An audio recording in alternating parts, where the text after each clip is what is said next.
Imagina el año 1462 en los bosques de Valaquia, al sur de los Cárpatos.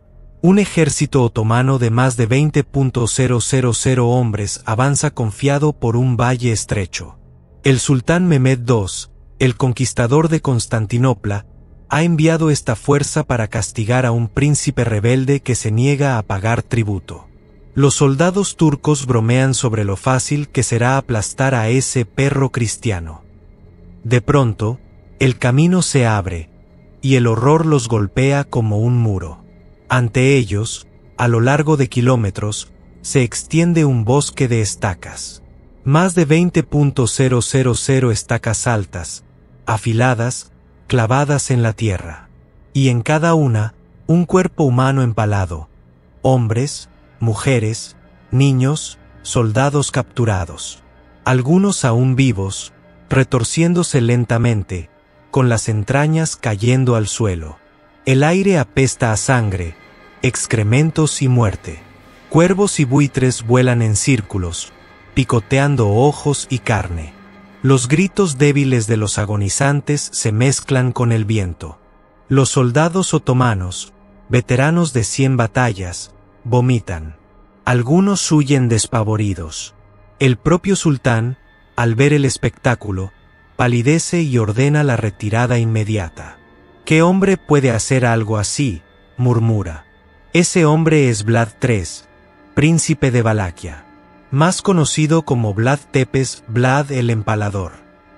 El dragón de los Cárpatos, el que inspiraría siglos después la leyenda de Drácula. No fue un vampiro de ficción, fue un príncipe real, cruel hasta lo inimaginable, que empaló a decenas de miles, quizás cientos de miles de personas como método de gobierno y guerra. Que cenaba entre bosques de agonizantes. Que clavaba turbantes en las cabezas de embajadores otomanos por no quitárselos ante él. Que quemaba vivos a pobres, enfermos y vagabundos para limpiar la sociedad. Vlad no fue simplemente sádico. Fue la encarnación de la crueldad calculada en un mundo brutal. Un hombre que usó el terror absoluto como arma política, que luchó contra el Imperio Otomano con métodos que horrorizaron incluso a sus contemporáneos, y que dejó una marca tan profunda en la historia que su nombre aún evoca sangre y estacas. En esta serie Tragedias Reales, seguimos explorando los miembros masculinos de la realeza más crueles y despiadados. Tras Iván el Terrible, Calígula y Nerón, 3 emperadores que bañaron sus tronos en sangre. Ahora llegamos al príncipe medieval que llevó la crueldad a un nivel casi sobrenatural, Vlad el Empalador. Hoy desentrañaremos su vida, desde el niño rehén en la corte otomana, pasando por el príncipe guerrero que recuperó su trono con fuego y sangre, hasta el señor del terror que creó bosques de empalados y que terminó sus días en una mazmorra, decapitado, con la cabeza enviada como trofeo al sultán. Esta no es una historia de vampiros ni de castillos encantados. Es la crónica real de cómo un hombre, en una era de guerra constante, convirtió el horror en arte político y pagó el precio más alto por ello. Prepárate, porque lo que vas a escuchar no es para estómagos débiles. La verdadera historia del hombre que inspiró a Drácula está a punto de comenzar. Parte 1. El niño rehén del sultán, la infancia que forjó un monstruo en las sombras del Imperio Otomano. Para comprender cómo Vlad III se convirtió en el príncipe más temido y cruel de la Europa medieval, hay que retroceder a un nacimiento que ocurrió en el corazón de una guerra eterna. Vlad nació en noviembre o diciembre de 1431 en Sigioara, una ciudad fortificada de Transilvania, entonces parte del Reino de Hungría. Era el segundo hijo de Vlad II Dracul, un noble valaco que había sido investido por el emperador Sigismundo de Luxemburgo en la Orden del Dragón, una hermandad cristiana dedicada a combatir al Imperio Otomano.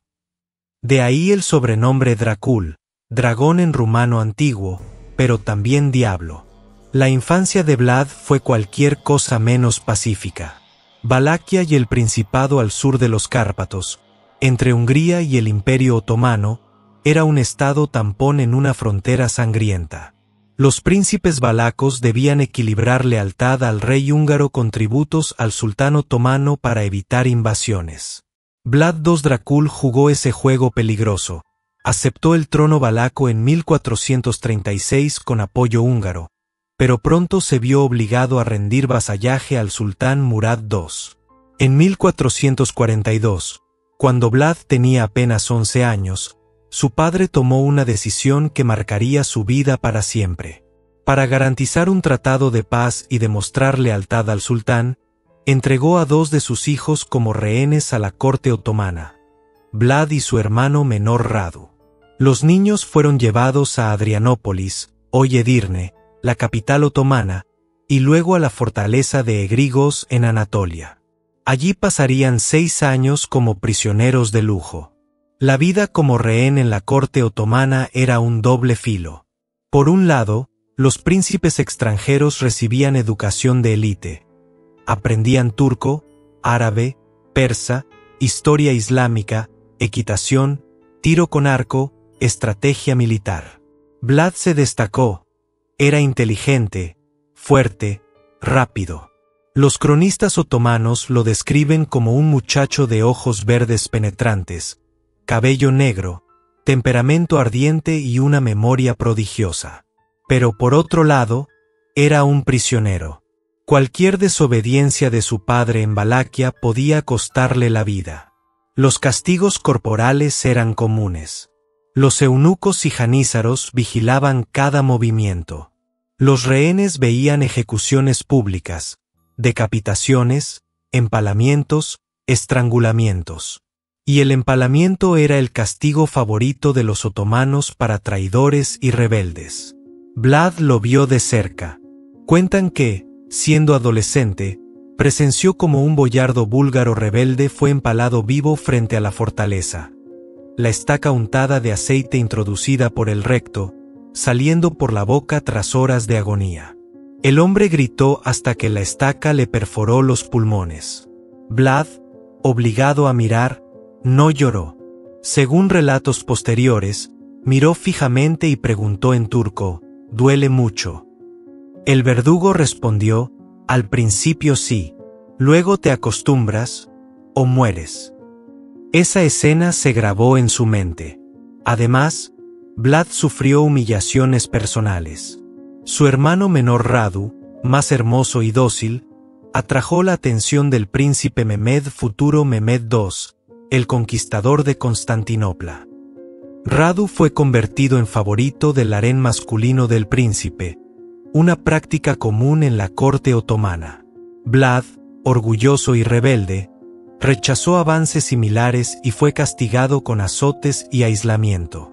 El odio creció, hacia los otomanos que lo humillaban, hacia su hermano que se sometía, hacia su padre que lo había entregado. En 1447 llegó la noticia devastadora. Vlad Dracul y su hijo mayor Mircea habían sido asesinados en Valaquia por boyardos traidores apoyados por Hungría. Mircea, de 19 años, fue enterrado vivo tras ser torturado. Vlad, con 16 años, lloró por primera vez en años. Juró venganza. El sultán Murad II, viendo potencial en el joven furioso, decidió usarlo. En 1448 liberó a Vlad y lo apoyó con un ejército otomano para reclamar el trono valaco. Vlad marchó al frente de janízaros y caballería tártara. Entró en Trgovite, la capital, y encontró resistencia mínima. Los boyardos asesinos de su padre huyeron o se sometieron. Vlad se proclamó voivoda, príncipe, de Valaquia a los 17 años. Su primer reinado duró solo 2 meses. Juan Hunyadi, regente de Hungría y enemigo de los Drculeti, invadió con un ejército mayor y colocó en el trono a Vladislav II, un príncipe rival. Vlad huyó a Moldavia, luego a Hungría, donde pasó años como exiliado errante, aprendiendo política, guerra y traición. En 1451, tras la caída de Constantinopla, el nuevo sultán Mehmed II lo llamó de vuelta. Necesitaba un príncipe vasallo fuerte en Valaquia para proteger la frontera norte. En 1456, con 25 años y apoyo otomano, Vlad regresó. Esta vez no fue misericordioso. Entró en Trgovite con un ejército pequeño pero decidido. Vladislav II salió a enfrentarlo en batalla campal. Vlad ganó. Capturó a Vladislav vivo y, en el mismo campo de batalla, ordenó empalarlo frente a sus tropas. Fue el primer empalamiento público de su segundo reinado, y no sería el último. Vlad Tres Tepes tomó el trono definitivamente en agosto de 1456. Y desde ese momento, Valaquia se convirtió en un reino de terror calculado. Los primeros actos fueron venganza personal. Convocó a todos los boyardos que habían apoyado el asesinato de su padre y hermano. En una gran fiesta de Pascua en 1457, los invitó a Trgovite. Al final del banquete, ordenó arrestarlos. A los ancianos y enfermos los empaló inmediatamente en la plaza central. A los jóvenes y fuertes los obligó a marchar 80 kilómetros hasta Poenari, donde los puso a trabajar como esclavos en la construcción de una fortaleza inexpugnable en lo alto de un acantilado. La mayoría murió de agotamiento. Sus familias fueron confiscadas o ejecutadas. Vlad justificaba todo con una lógica fría. La traición debe pagarse con sangre. El miedo es el único lenguaje que entienden los hombres. Pero su crueldad no era solo venganza. Era política. Valaquia estaba rodeada de enemigos. Otomanos al sur, húngaros al norte, boyardos ambiciosos dentro. Vlad necesitaba unificar el principado, enriquecerlo y armarlo para resistir. Impuso orden draconiano, prohibió el robo bajo pena de empalamiento, obligó a los boyardos a trabajar la tierra como campesinos si no servían militarmente. Creó un ejército permanente leal solo a él. Cuentan la anécdota del cáliz de oro. Colocó un cáliz de oro puro en la fuente central de Trgovite. Nadie lo robó durante su reinado. En mi tierra, ni un emperador robaría, decía. Su método favorito era el empalamiento. No era nuevo, los otomanos y asirios lo usaban, pero Vlad lo perfeccionó y lo convirtió en espectáculo público. Las estacas eran de diferentes alturas para crear bosques visuales. Las víctimas eran desnudadas, untadas con aceite para que la estaca deslizara lentamente, introducida por el recto o la vagina, evitando órganos vitales para prolongar la agonía horas o días. Vlad cenaba entre los empalados, observando cómo los cuervos picoteaban los cuerpos aún vivos. Un cronista alemán escribió: comía tranquilo mientras la sangre goteaba sobre su mesa. En 1460, rechazó abiertamente el tributo al sultán Mehmed II. Envió una carta insolente: no soy tu esclavo. Soy cristiano y lucharé. Mehmed, furioso, preparó una invasión masiva. Vlad no tenía ejército para enfrentarlo en campo abierto. Usó guerrilla y terror psicológico. En la noche del 17 de junio de 1462 atacó el campamento otomano con comandos suicidas, matando miles en la confusión. Luego, al retirarse el sultán, creó el famoso Bosque de Empalados, 20.000 prisioneros otomanos y civiles turcos empalados a lo largo del camino. El sultán, al verlo, retrocedió horrorizado. Vlad se convirtió en héroe cristiano en Europa. Panfletos alemanes lo llamaban el terror de los turcos. Pero también lo pintaban como monstruo. Historias de bebés empalados en los pechos de sus madres, de mujeres clavadas por celos, de pobres quemados vivos para limpiar la sociedad. La verdad es que Vlad fue ambas cosas. Un guerrero implacable contra el Islam otomano y un tirano que no distinguía entre enemigo y súbdito si sospechaba traición. El niño rehén que juró venganza en las mazmorras otomanas se había convertido en el príncipe que hacía temblar al mayor imperio del mundo. Pero el precio de su terror era alto, y pronto llegaría la hora de pagarlo. Parte 2. El reino del terror, los bosques de estacas, las cenas macabras y la guerra que horrorizó al mundo. En 1456, cuando Vlad Tres Tepes tomó definitivamente el trono de Valaquia por segunda vez, el principado era un caos de boyardos ambiciosos, campesinos empobrecidos y fronteras amenazadas por todos lados. Vlad tenía 25 años, ojos verdes que parecían perforar el alma, una barba negra bien recortada y una voz grave que helaba la sangre cuando se enfurecía. Vestía siempre de negro, con una capa roja bordada con el dragón de su orden, y llevaba al cinto una espada curva otomana capturada en batalla. Desde el primer día, dejó claro que su gobierno no sería de misericordia, sino de hierro y sangre. Su primer objetivo fue romper el poder de los boyardos, esa nobleza traidora que había asesinado a su padre y hermano. En la Pascua de 1457 organizó una gran fiesta en el Palacio de Trgovite. Invitó a cientos de familias boyardas, ancianos con barbas blancas, mujeres enjolladas, jóvenes arrogantes que se creían intocables. El banquete fue suntuoso, mesas cargadas de venado asado, vino de Tokaj, pan fresco, dulces de miel. Vlad, sentado en el trono elevado, sonreía y brindaba por la unidad de Valaquia. Cuando los invitados estaban ebrios y satisfechos, dio la señal. Las puertas se cerraron con estrépito. Soldados leales irrumpieron con lanzas y espadas. Los boyardos intentaron huir, pero era tarde.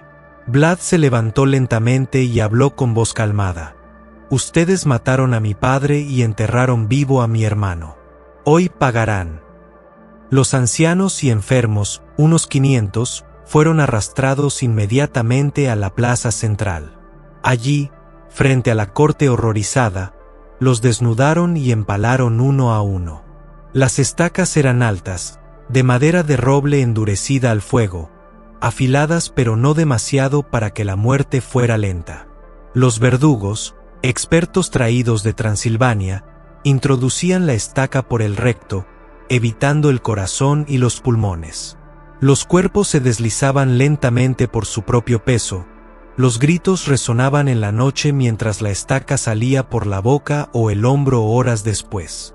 A los boyardos jóvenes y fuertes, otros 500 les reservó un destino peor. Los encadenaron y los obligaron a marchar 80 kilómetros hasta las ruinas de un castillo en lo alto del monte Poenari, junto al río Arge. Allí, con sus propias ropas de seda convertidas en harapos, los puso a trabajar como esclavos, cargar piedras, mezclar mortero, construir una fortaleza inexpugnable en un acantilado casi vertical. La mayoría murió de agotamiento, frío o caídas. Las mujeres y niños de esas familias fueron repartidos como sirvientes o ejecutados. En pocos meses, la antigua nobleza valaca fue casi exterminada. Vlad la reemplazó con hombres leales de origen humilde, campesinos, mercaderes, soldados. El terror se extendió a todos los niveles de la sociedad. Vlad recorría el país disfrazado de mercader para probar la honestidad de sus súbditos. En una anécdota famosa, dejó una bolsa de oro en un camino y nadie la tocó. En otra, un mercader extranjero se quejó de que le habían robado 100 ducados. Vlad ordenó empalar a un sospechoso y devolvió al mercader 101 ducados, diciendo, si hubieras mentido, te habría empalado a ti también. El miedo funcionaba, el robo desapareció, pero el precio era una sociedad paralizada. Sus castigos eran creativos y sádicos. A las mujeres adúlteras las despellejaba vivas y exponía sus pieles en la plaza. A los ladrones les cortaba las manos y las clavaba en sus puertas. A los perezosos los servía en calderos. En una ocasión, invitó a todos los pobres, enfermos, mendigos y discapacitados de Trgovite a un gran banquete en un salón cerrado. Les sirvió comida abundante y vino. Cuando estaban satisfechos, preguntó, ¿queréis vivir sin preocupaciones para siempre? Ellos gritaron que sí. Vlad ordenó cerrar las puertas y prender fuego al salón. Cientos murieron quemados. He limpiado mi tierra de parásitos, dijo. Pero su crueldad alcanzó proporciones legendarias con los sajones de Transilvania y los otomanos. Los mercaderes sajones de Braov y Sibiu habían apoyado a príncipes rivales y confiscado bienes valacos. En 1460, Vlad invadió las ciudades sajonas. Capturó miles, hombres, mujeres, niños. En Braov ordenó empalar a 30.000 en las colinas circundantes, creando un bosque tan denso que los pájaros no podían volar entre las estacas. Los cuerpos se pudrían al sol, el hedor llegaba a kilómetros. Luego incendió los barrios sajones y clavó en estacas a los supervivientes junto al camino para que los comerciantes futuros vieran el precio de la deslealtad. El clímax llegó en 1462 con la Gran Guerra contra Mehmed II. El sultán, conquistador de Constantinopla, exigió tributo y 500 niños para el cuerpo de Janízaros. Vlad rechazó con una carta insolente: «No soy tu vasallo. Ven a buscarme si te atreves». Mehmed reunió 90.000 hombres, el mayor ejército otomano desde Constantinopla, y cruzó el Danubio. Vlad solo tenía 30.000, muchos campesinos. No podía ganar en batalla abierta. Usó guerrilla y terror absoluto. Primero, tierra quemada. Quemó cosechas, envenenó pozos, evacuó aldeas. Los otomanos avanzaron por un desierto. Luego, ataques nocturnos. Comandos valacos infiltrados en el campamento otomano degollaron centinelas, incendiaron tiendas, sembraron pánico. En la noche del 17 de junio, Vlad lanzó un ataque suicida contra el campamento sultánico con 7.000 jinetes. Llegaron casi hasta la tienda de Mehmed, matando miles antes de retirarse. Cuando los otomanos avanzaron hacia Trgovite, Vlad preparó su obra maestra. Capturó 20.000 a 25.000 prisioneros otomanos y civiles turcos de las aldeas fronterizas. Los empaló a lo largo de 3 kilómetros en el camino principal, estacas de diferentes alturas para crear un bosque visualmente impactante. Los más altos para los oficiales, los bajos para mujeres y niños. Algunos aún vivos, gimiendo, con las entrañas colgando. El hedor era insoportable. Cuervos y perros salvajes devoraban los cuerpos. Mehmed II, veterano de 100 batallas, llegó al lugar al atardecer. Los cronistas otomanos cuentan que el sultán palideció, vomitó y murmuró: «¿Qué hombre puede hacer algo tan inhumano?». Sus soldados, aterrorizados, desertaron en masa. Mehmed ordenó retirada inmediata. «No puedo conquistar un país cuyo príncipe es capaz de esto». Europa cristiana celebró a Vlad como héroe. Panfletos alemanes con grabados del bosque de empalados circularon por el Sacro Imperio. El Papa Pío II lo llamó atleta de Cristo. Matías Corvino, rey de Hungría, le prometió apoyo. Pero el terror de Vlad también se volvió contra él. Los boyardos supervivientes conspiraron. Su hermano Radu el Hermoso, convertido al Islam y favorito otomano, invadió con apoyo turco. Los sajones y húngaros, horrorizados por sus masacres, apoyaron a Radu. En 1462, Vlad fue traicionado, abandonado por aliados y obligado a huir a Hungría. Allí esperaba ayuda de Matías Corvino. Pero Matías, presionado por sajones y otomanos, lo arrestó. Vlad pasó 12 años prisionero en Visegrad y Buda, acusado falsamente de traición.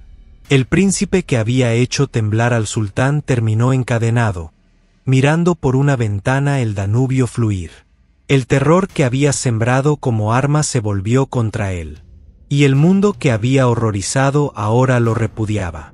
Pero su leyenda apenas comenzaba. Parte 3.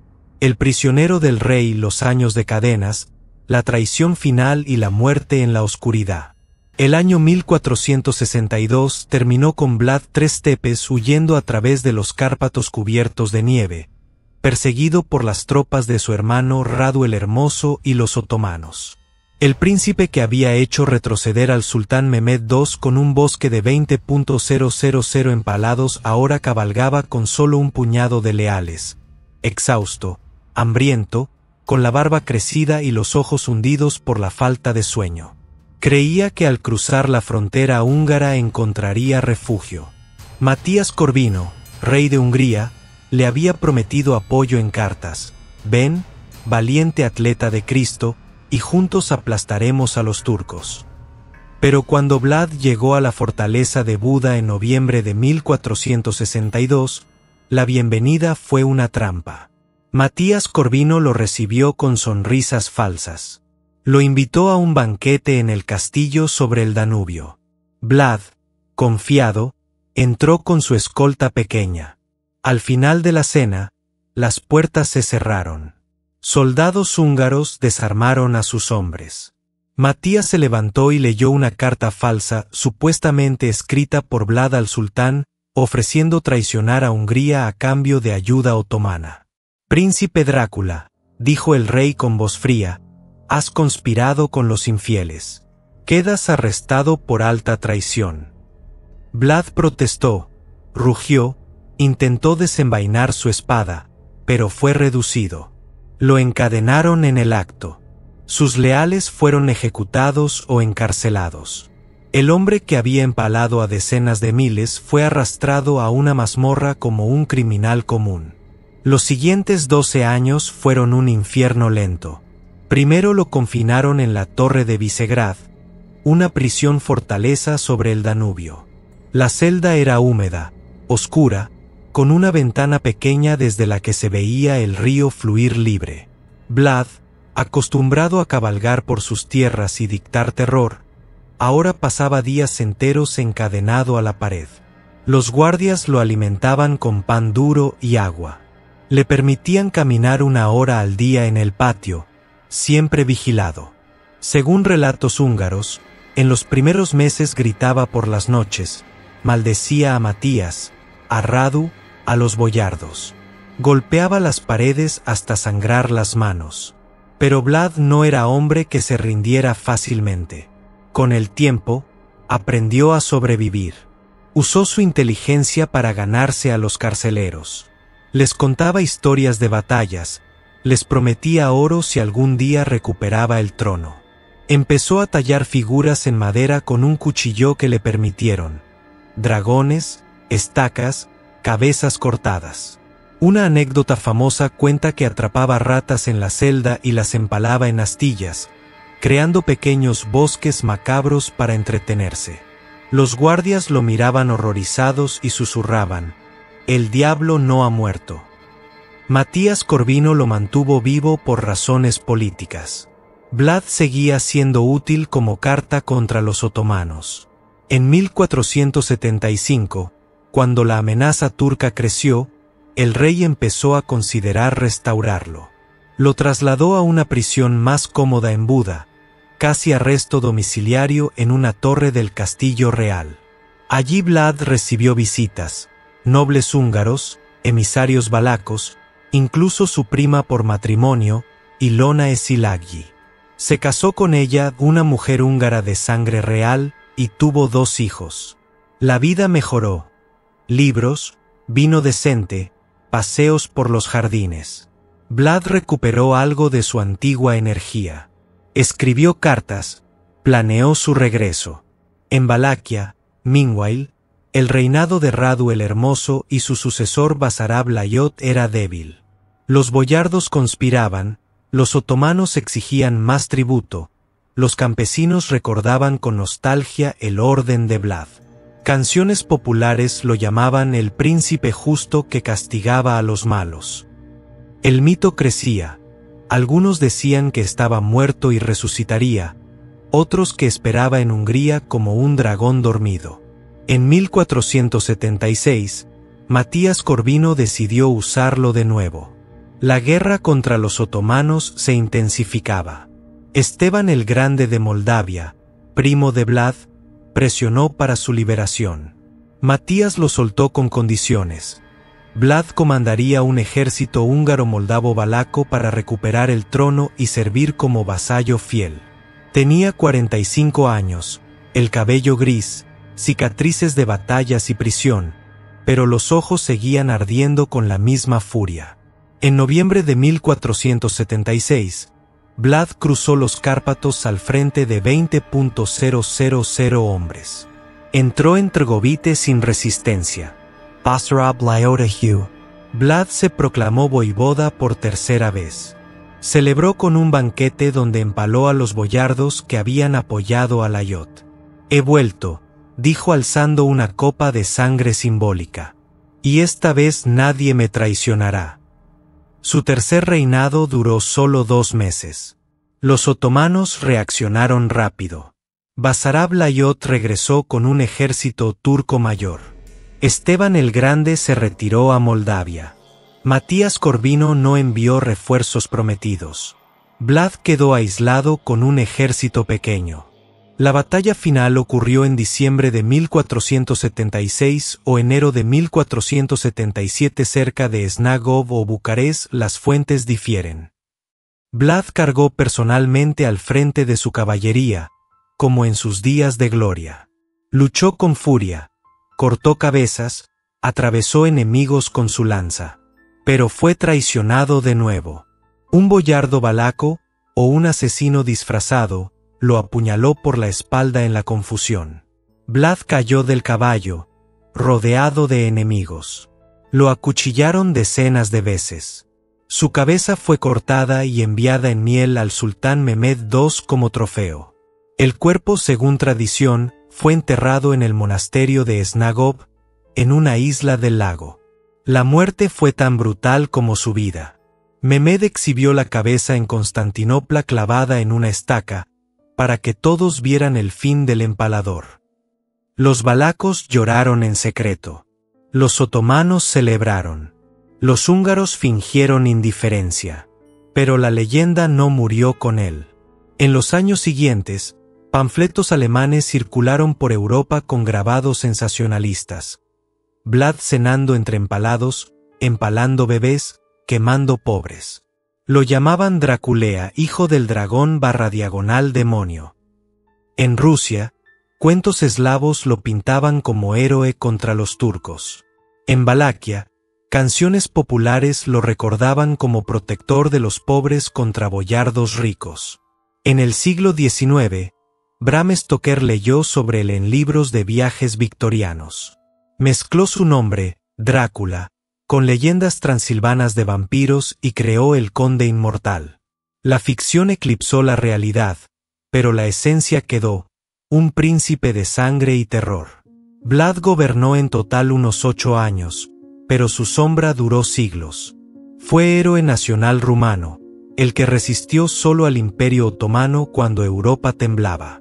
Fue monstruo, el hombre que empaló a cientos de miles, cifras probablemente exageradas, pero no por mucho. Fue víctima, rehén infantil, traicionado por padre, hermano, aliados. El niño que juró venganza en las mazmorras otomanas cumplió su juramento. Pagó con sangre todo lo que le quitaron.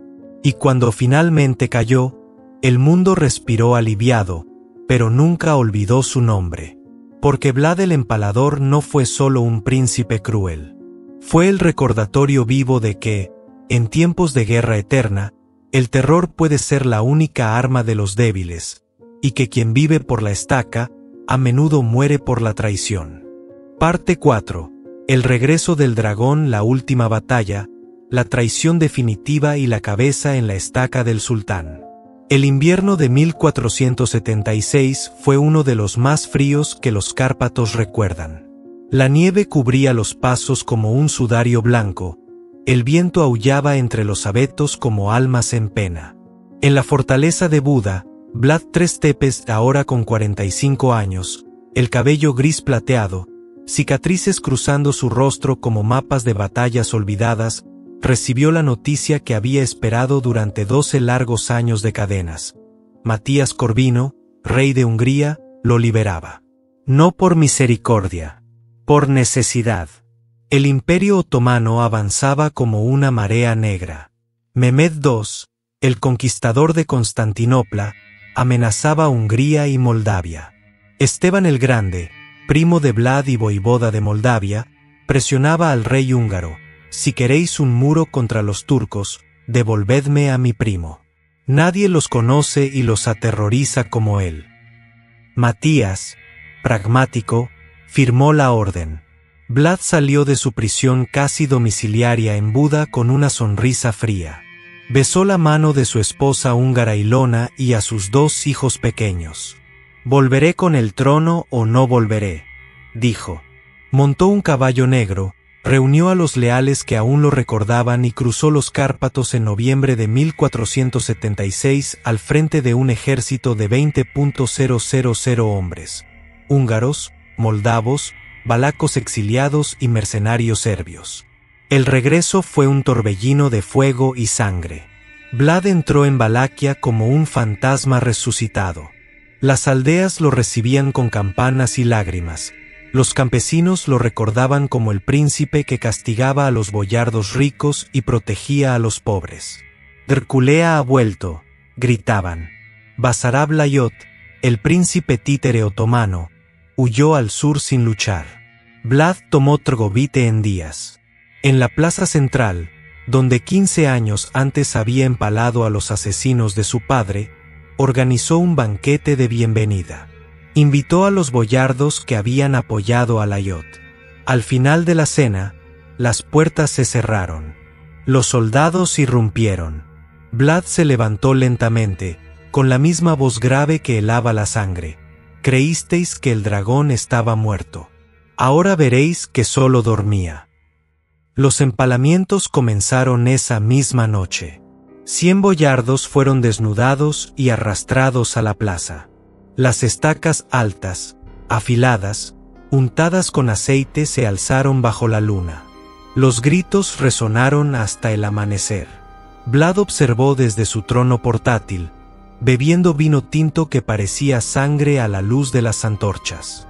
«Esto es por mi padre, esto por mi hermano, esto por los 12 años que me robasteis». Los cuerpos se retorcieron durante horas, algunos hasta el mediodía siguiente. El hedor se extendió por la ciudad. Los cuervos llegaron en bandadas. Valaquia tembló de nuevo bajo su mano. Vlad gobernó con la misma crueldad calculada de antaño. Reorganizó el ejército, confiscó tierras de boyardos traidores, armó a los campesinos. Envió emisarios a Transilvania exigiendo lealtad de los sajones que lo habían traicionado. Quemó aldeas que habían colaborado con los otomanos. Su fama corrió más rápido que sus tropas. El empalador ha resucitado. Nadie está a salvo. Pero esta vez, los aliados eran frágiles. Matías Corvino prometió refuerzos que nunca llegaron del todo. Esteban el Grande se retiró a Moldavia tras desacuerdos. Los boyardos valacos, aterrorizados pero resentidos, conspiraban en secreto. Radu el Hermoso había muerto años antes, pero su facción otomana seguía viva. Mehmed II, al enterarse del regreso de su viejo enemigo, rugió de furia: «Ese perro cristiano otra vez. Esta vez le enviaré su cabeza en una bandeja». El sultán reunió un ejército enorme, 60.000 otomanos y 30.000 valacos leales a Basarab Layot. Cruzaron el Danubio en diciembre de 1476. Vlad, con solo 15.000 hombres, ahora muchos desertaron por el frío y el miedo, decidió no esperar en Trgovite. Marchó al sur para interceptarlos. La batalla final ocurrió en un valle nevado cerca de Bucarest o Snagov. Las crónicas difieren, pero el horror es el mismo. Vlad cargó personalmente al frente de su caballería pesada. Vestido de negro, con la capa roja ondeando como sangre fresca, gritó órdenes en valaco y húngaro. Sus hombres lo siguieron con fanatismo, recordaban cómo había hecho retroceder ejércitos mayores con puro terror. Chocaron contra la vanguardia otomana al amanecer. El acero resonó contra acero. Las lanzas perforaron armaduras. La nieve se tiñó de rojo. Vlad luchó como un demonio, cortó cabezas con su espada curva, atravesó a un bello otomano con su lanza, gritaba insultos en turco que había aprendido de niño rehén. Por un momento, pareció que repetiría la hazaña de 1462. Sus tropas rompieron la primera línea enemiga. Los otomanos vacilaron. Pero entonces llegó la traición. Un grupo de boyardos valacos, aliados secretos de Layot, cambió de bando en pleno combate. Atacaron por la retaguardia a las tropas de Vlad. El caos se desató. Los hombres de Vlad, rodeados, empezaron a caer. Vlad intentó replegarse, pero un asesino, quizá un boyardo disfrazado, quizá un janízaro infiltrado, se acercó por detrás. La daga entró profunda en su espalda. Vlad se tambaleó, sangre brotando de la boca. Intentó girarse, alzó la espada, pero más golpes llovieron. En el pecho, en el cuello, en el rostro. Cayó de rodillas en la nieve roja. Los últimos leales intentaron protegerlo, pero fueron masacrados. Los otomanos rodearon el cuerpo. Un capitán janízaro levantó la espada y cortó la cabeza de un solo tajo. La sostuvo en alto, gritando victoria.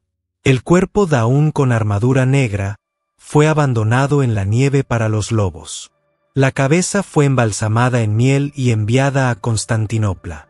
Mehmed II la recibió en audiencia pública. La colocó en una estaca alta en el centro del hipódromo, rodeada de flores y banderas. Miles de constantinopolitanos desfilaron para verla. El rostro de Vlad, aún reconocible, con los ojos verdes abiertos en una expresión de furia eterna, la barba negra manchada de sangre seca. El sultán comentó: «Al fin el perro está callado». La cabeza permaneció expuesta semanas, hasta que los cuervos la desfiguraron.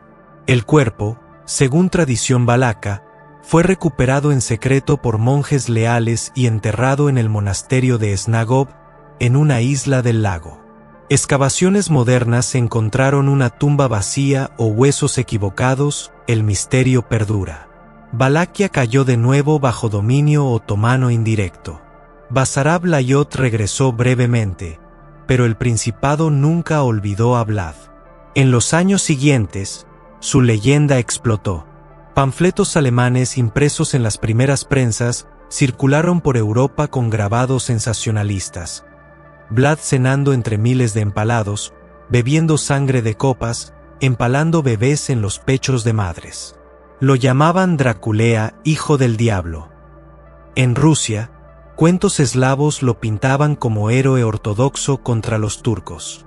En Valaquia, canciones populares lo recordaban como el príncipe justo que castigaba a ricos y protegía a pobres. El horror y la admiración se mezclaron. Europa cristiana lo vio como mártir contra el Islam y como demonio. Los otomanos lo usaron como advertencia: mirad lo que pasa a quien desafía al sultán. Los valacos lo convirtieron en símbolo nacional, el hombre que resistió solo cuando todos se rindieron. En el siglo XIX, viajeros británicos redescubrieron las historias. Bram Stoker las leyó y creó Drácula, el conde vampiro que bebe sangre, vive en un castillo transilvano, teme la cruz. La ficción tomó el nombre y la crueldad, añadió lo sobrenatural. Hollywood completó el mito. Bela Lugosi, Christopher Lee, Gary Oldman. Drácula se convirtió en icono eterno. Pero la realidad fue más aterradora que cualquier vampiro. Vlad no bebió sangre. No temió el sol. No se transformó en murciélago. Solo usó el terror como arma en un mundo donde la misericordia era suicidio. Rehén de niño, traicionado por padre, hermano, aliados. Gobernó con sangre porque la sangre era el único lenguaje que conocía. Y cuando finalmente cayó apuñalado por la espalda, decapitado, su cabeza exhibida como trofeo, demostró que incluso el terror más absoluto no protege contra la traición humana. El dragón que hizo temblar al mayor imperio del mundo terminó como una cabeza en una estaca. Pero su fuego no se apagó.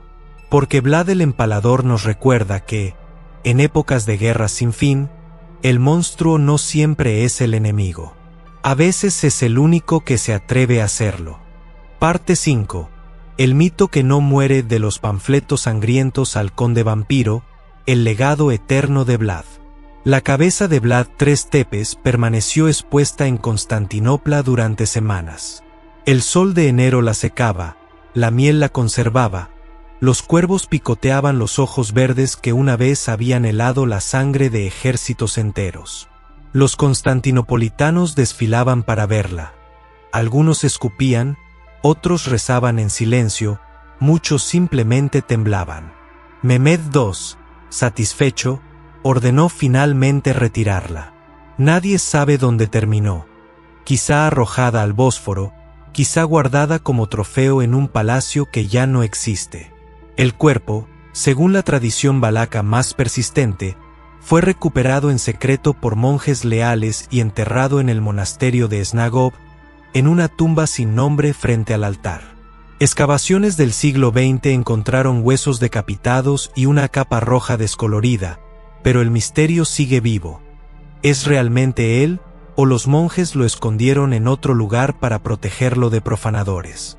Lo cierto es que, aunque el hombre murió, el mito nació en ese preciso instante.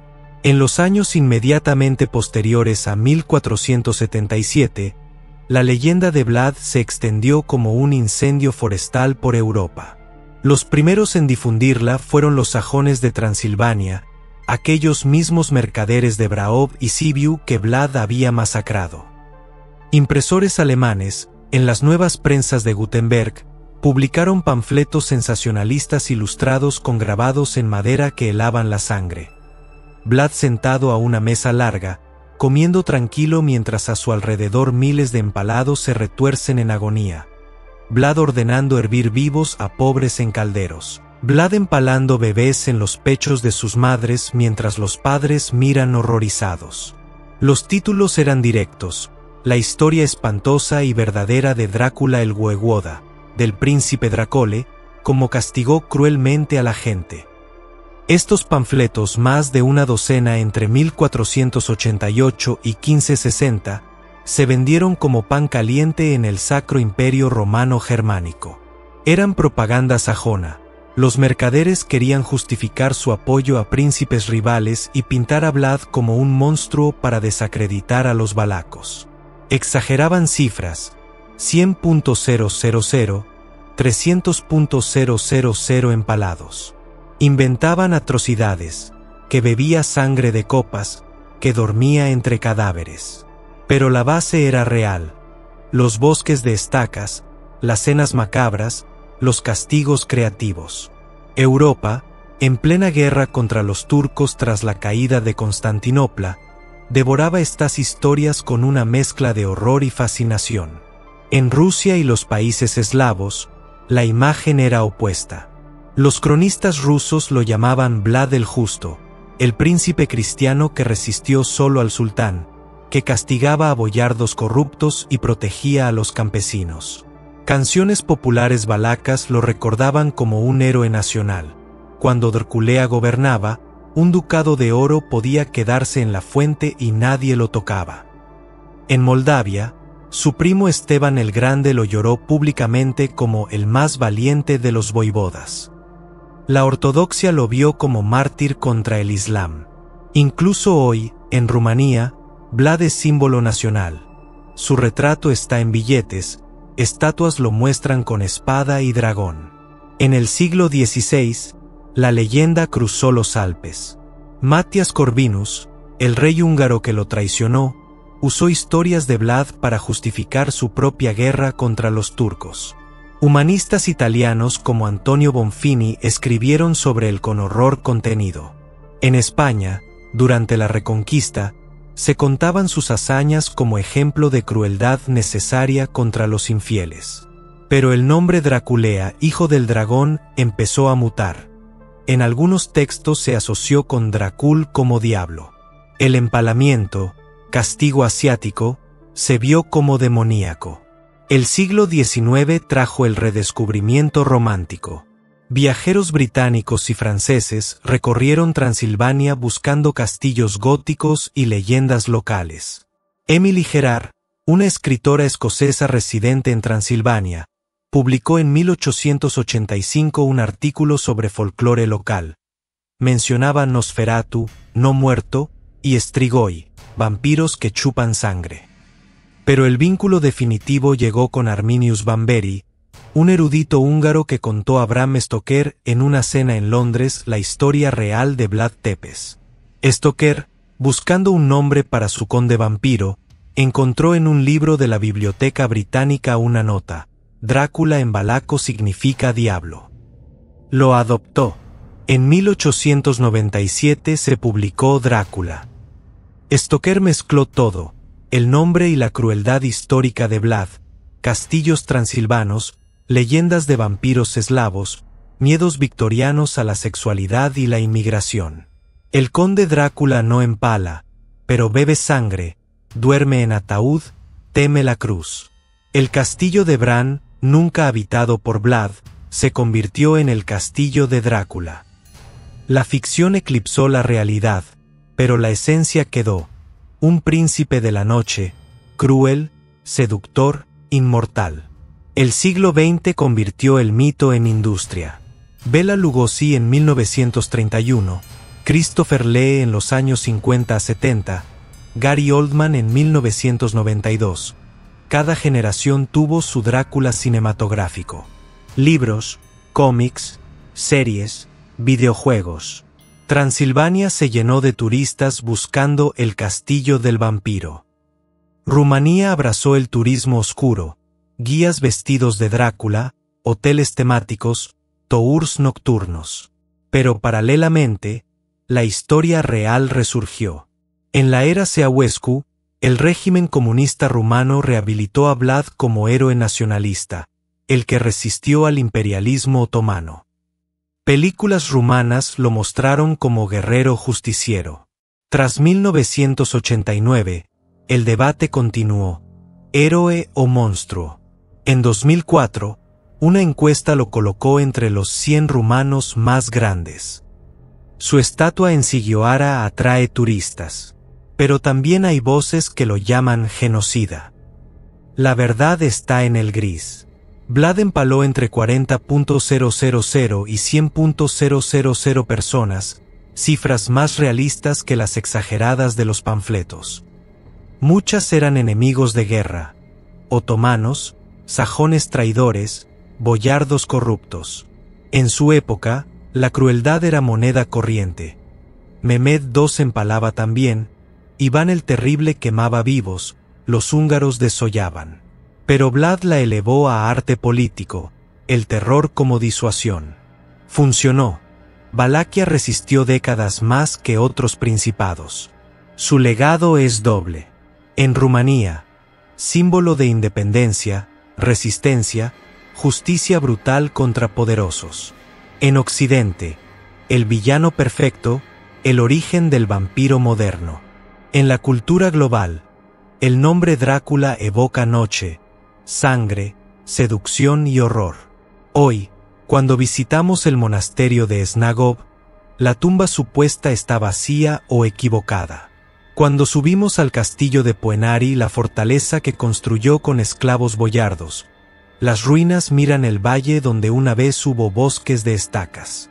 Cuando recorremos Bran, sabemos que es turístico, pero el viento parece llevar ecos de gritos antiguos. Vlad no fue vampiro. No bebió sangre, no temió el ajo ni la cruz. Solo fue un hombre en un mundo sin piedad, que usó el horror como escudo y espada. Y pagó con traición, decapitación y olvido parcial. Pero el mito que dejó es inmortal, porque mientras exista la guerra, la traición, la lucha por independencia, siempre habrá espacio para un dragón que escupe fuego. Y mientras exista la noche, siempre habrá espacio para un conde que no muere. Vlad el Empalador no necesita colmillos para ser eterno. Le basta con haber sido real. Parte 6.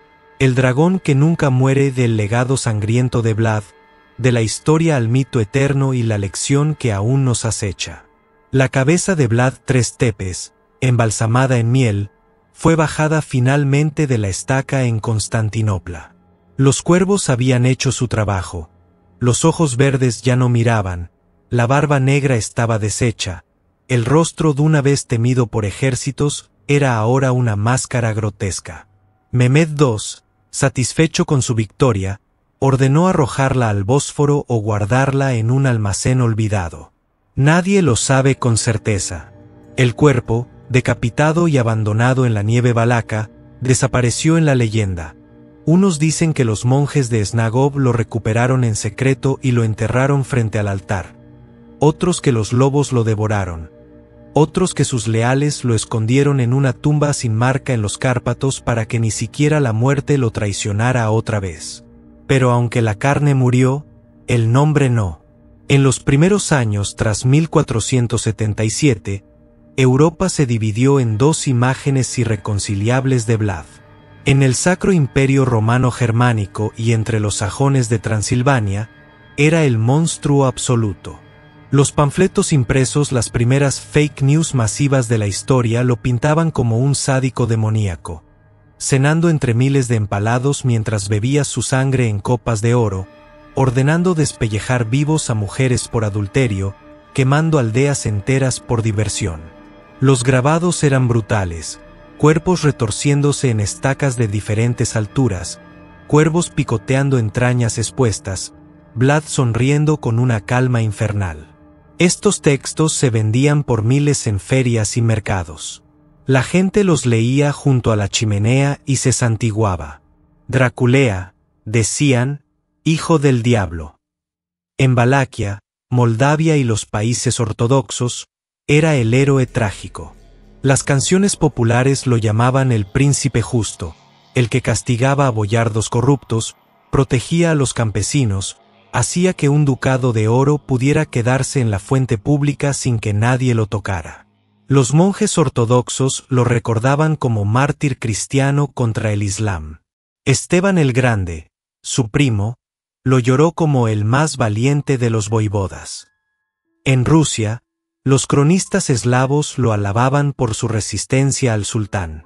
El terror que había usado contra sus propios súbditos se transformó en orden necesario contra la anarquía. Esta dualidad, monstruo para unos, héroe para otros, perduró siglos. En el Renacimiento, humanistas como Antonio Bonfini escribieron sobre él con horror fascinado. Maquiavelo, aunque no lo nombró directamente, lo tuvo en mente al escribir El Príncipe. Un gobernante que usa el terror para unir un estado dividido vale más que uno misericordioso que permite el caos. En la era de las guerras religiosas, católicos y protestantes se acusaban mutuamente de ser nuevos Drácula. El siglo XVIII y XIX trajeron el romanticismo gótico. Viajeros británicos y franceses recorrieron Transilvania buscando castillos en ruinas y leyendas de no muertos. Encontraron historias de Strigoi, almas inquietas que regresan de la tumba, y castillos embrujados. Emily Gerard publicó en 1885 sus notas sobre folclore transilvano, vampiros que temen el ajo, la cruz y la estaca. Arminius Bamberi, erudito húngaro, contó en Londres la historia real de Vlad Tepes a un escritor irlandés llamado Abraham Stoker. Stoker tomó el nombre Drácula, que en valaco significa tanto dragón como diablo, y lo fusionó con todo lo que Europa temía: la invasión oriental, la sexualidad reprimida, la inmortalidad pecaminosa. En 1897 nació el conde Drácula, aristócrata transilvano, seductor, bebedor de sangre, enemigo de la cruz. El castillo de Bran, nunca habitado por Vlad, se convirtió en su residencia ficticia. Poenari, la fortaleza real construida con sangre boyarda, quedó en la sombra. El vampiro eclipsó al príncipe, pero la esencia quedó: un señor de la noche que inspira terror y fascinación, que usa la crueldad como poder eterno, que no muere del todo. El siglo XX convirtió el mito en fenómeno global. Bela Lugosi en 1931 dio rostro al conde. Acento húngaro, capa negra, mirada hipnótica. Christopher Lee en los años 50 a 70 lo hizo más físico, más sexual. Gary Oldman en 1992 lo humanizó como amante trágico. Miles de películas, series, libros, cómics, videojuegos. Transilvania se llenó de turistas, castillos iluminados de rojo, guías vestidos de vampiro, hoteles con ataúdes como camas. Rumanía abrazó la industria, ven a ver el verdadero castillo de Drácula. Pero paralelamente, la historia real resurgió con fuerza. En la era comunista, Nicolae Ceausescu rehabilitó a Vlad como símbolo nacionalista. El voivoda que resistió al imperialismo otomano cuando Europa lo abandonó. Películas rumanas lo mostraron como guerrero justiciero, con música épica y batallas grandiosas. Tras la caída del comunismo en 1989, el debate se abrió: ¿héroe o genocida? Encuestas lo colocan entre los 100 rumanos más grandes. Su retrato está en billetes de 1990s. Estatuas lo muestran con espada y dragón en Sigioara, Târgoviște, Bucarest. Los historiadores modernos calculan cifras más realistas, entre 40.000 y 80.000 empalados en total, no cientos de miles. Muchos eran prisioneros de guerra, traidores o criminales en una era donde la tortura era norma. Mehmed II se empalaba también. Iván el Terrible mató más. Los inquisidores españoles quemaron miles. Pero Vlad lo convirtió en espectáculo psicológico, el bosque de estacas como arma de guerra total. Su legado es múltiple y contradictorio. En Rumanía, padre de la nación, símbolo de independencia feroz. En Occidente, origen del vampiro moderno, icono del horror gótico. En la cultura global, sinónimo de crueldad sádica, empalar entró en el lenguaje como metáfora de humillación total. Hoy, cuando visitamos Puenari, la fortaleza real en lo alto del acantilado, accesible solo por 1.480 escalones, sentimos el viento que una vez llevó gritos de agonizantes. Cuando vemos Bran, sabemos que es turístico, pero la niebla y los murciélagos parecen reales. Cuando leemos Drácula o vemos una película, recordamos que detrás del conde hay un príncipe de carne y hueso que no necesitaba colmillos para aterrorizar. Vlad nos deja una lección doble, aterradora y fascinante. Primero, en tiempos de guerra sin fin, el terror puede ser la única arma de los débiles contra los fuertes. Vlad, con un principado pequeño, hizo retroceder al mayor imperio del mundo usando puro horror psicológico. Resistió cuando todos se rendían. Pagó con traición, pero su nombre sobrevivió.